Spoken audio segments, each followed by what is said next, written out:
महाराजा अग्रसेन जी की जयंती के शुभ अवसर पर मेरी ओर से बहुत बहुत शुभकामनाएं।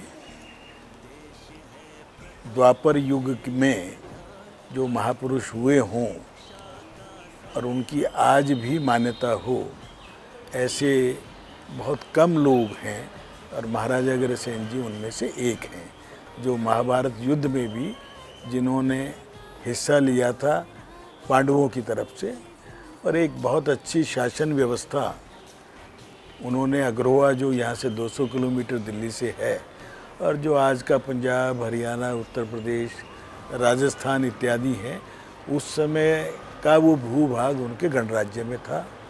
उन्होंने हमको हिंसा से दूर रहने के लिए पशु बलि का निषेध किया और सबको, आज जिसको आप समाजवाद कहते हैं, उसको समता और ममता का एक ऐसा संदेश दिया कि हर व्यक्ति उनके राज्य में जो भी आकर रहेगा उसको वो मकान बनाने के लिए एक एक ईंट सभी दें, एक एक रुपया दें, और सरकार भी सहयोग दे और जन सहयोग मिले।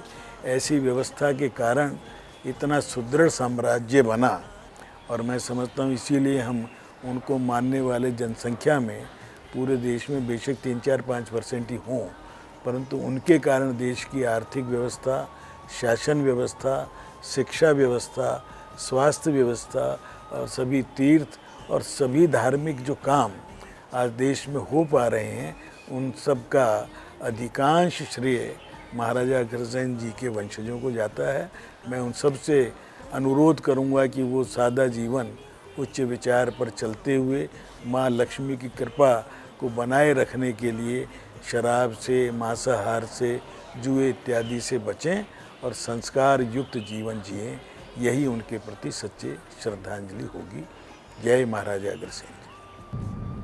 आज हम महाराजा अग्रसेन जी की 5147वीं जयंती मना रहे हैं। महाराजा अग्रसेन जी ने हमको कुछ रास्ते दिखाए।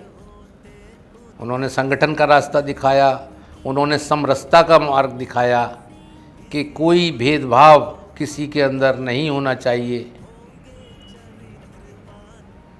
और एक ऐसा संगठन उन्होंने बनाने की कोशिश की कि जिसमें एक ईंट एक रुपया सब लोगों से इकट्ठा करके एक उन्होंने मार्ग दिखाया।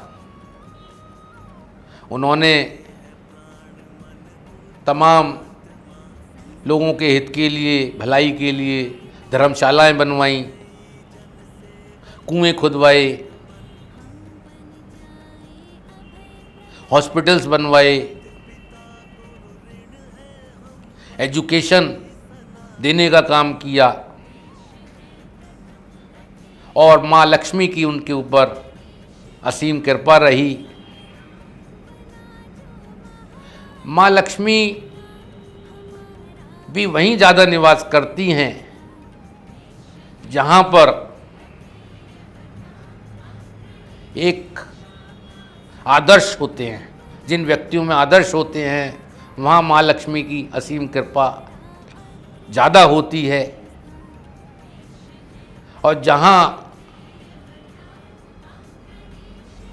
पैसा होने के बाद भी होने के बाद उसका दुरुपयोग होता है, वहाँ से लक्ष्मी लूट भी जाती हैं और लूट के चली भी जाती हैं। तो इसलिए हमको अपने जीवन में आदर्श स्थापित करने चाहिए।